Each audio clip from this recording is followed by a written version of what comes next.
السلام علیکم ناظرین، نیوز آور میں خوش آمدید۔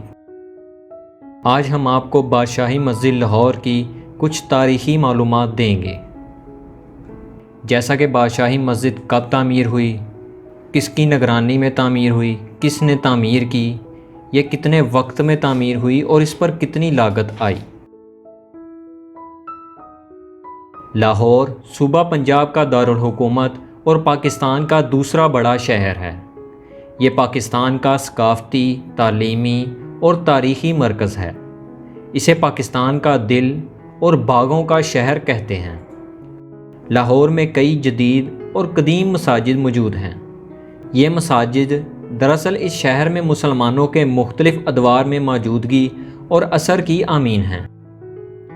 لاہور میں موجود شاہی قلعہ، شالیمار باغ، مقبرہ جہانگیر اور مقبرہ نور جہاں مغل دور کی یادگاریں ہیں، جبکہ لاہور میں سکھ اور برطانوی دور کی تاریخی عمارتیں بھی موجود ہیں۔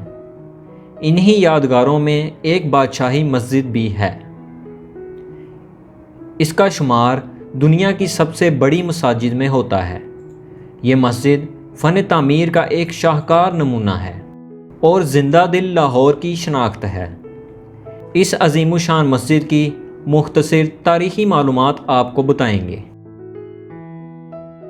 مزید تفصیل سے پہلے ویڈیو کو لائک کریں، شیئر کریں اور چینل کو سبسکرائب ضرور کریں۔ بادشاہی مسجد 1673 میں اورنگزیب عالمگیر نے لاہور میں بنوائی۔ یہ عظیم الشان مسجد مغلیہ دور کے فن تعمیر کی ایک شاندار مثال ہے۔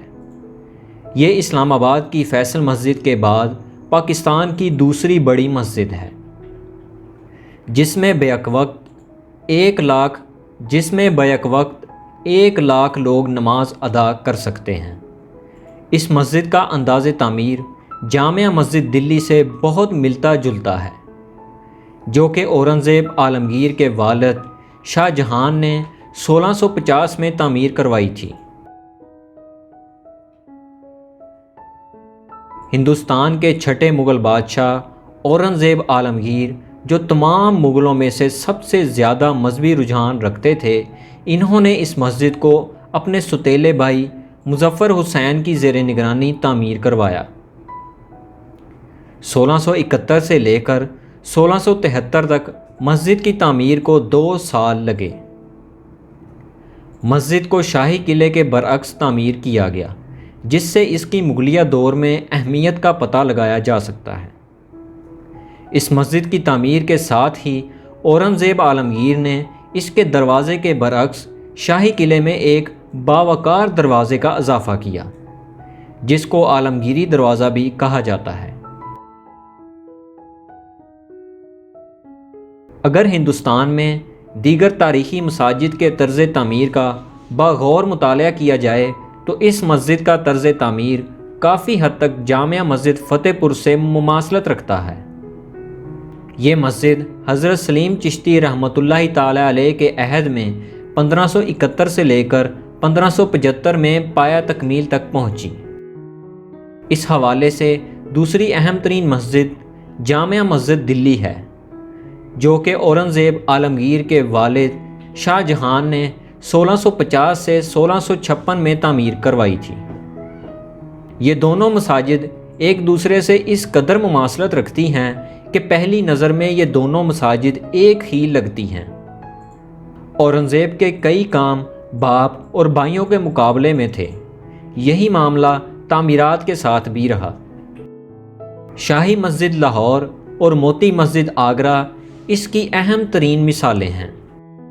تاریخی کتب کے مطابق دلی کی جامع مسجد پر اخراجات 10 لاکھ روپے آئے تھے، جو کہ لاہور کی مسجد سے 4 لاکھ روپے زائد تھے، جبکہ لاہور کی مسجد صرف 2 برس کی قلیل مدت میں تعمیر ہو گئی تھی اور دلی کی مسجد پر 5 برس سے زائد کا عرصہ لگا تھا۔ مغل سلطنت کے زوال کے ساتھ ہی زمانے کے بدلتے رنگوں میں اس عظیم الشان مسجد نے بھی کئی ادوار دیکھے۔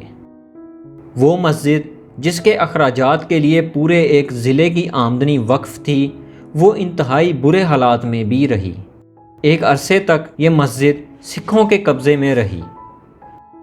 مہاراجہ رنجیت سنگھ نے اس مسجد کے وسیع و عرض میدان کو اپنے سپاہیوں کے گھوڑے کا استبل بنا دیا تھا۔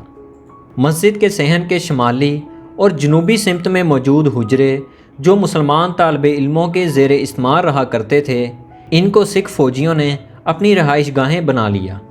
گھوڑوں کے کھروں کے باعث مسجد کا خوبصورت فرش جس میں کھری اینٹوں کا استعمال کیا گیا تھا وہ تباہ و برباد ہو کر رہ گیا۔ 1850 میں بادشاہی مسجد کی مرمت کا آغاز ہوا، لیکن مسجد کی مرمت کا یہ منصوبہ زیادہ دیر جاری نہ رہ سکا اور نامکمل رہا۔ آخر کار مکمل مرمت کے منصوبے کا آغاز 1939 میں ہوا اور 1960 میں مکمل ہو گیا۔ اس منصوبے پر 48 لاکھ روپے کی لاگت آئی۔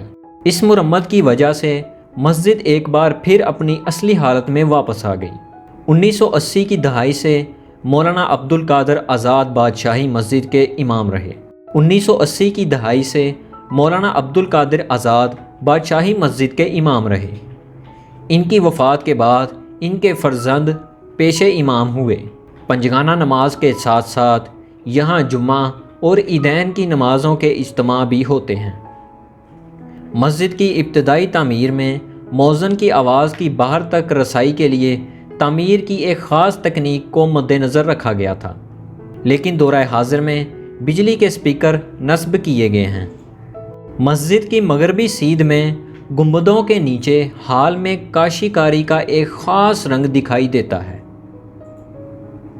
ماہرین کا کہنا ہے کہ بادشاہی مسجد میں موجود کاشی کاری کے یہ نمونہ جات پوری دنیا میں نایاب اور اپنی مثال آپ ہیں۔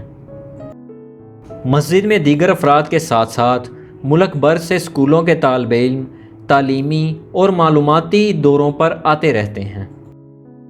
اسی کے ساتھ ہمیں اجازت دیجیے اور آخر میں یہ ضرور بتائیے کہ کیا آپ نے بادشاہی مسجد کو دیکھا ہے، اور اگر آپ نے بادشاہی مسجد کو دیکھا ہے تو آپ کو بادشاہی مسجد میں کون کون سی چیزیں زیادہ پسند آئی۔ ویڈیو پسند آئی ہو تو ویڈیو کو لائک کریں، شیئر کریں اور چینل کو سبسکرائب ضرور کریں۔ ملیں گے ایک نئی معلوماتی ویڈیو کے ساتھ، تب تک کے لیے اللہ حافظ۔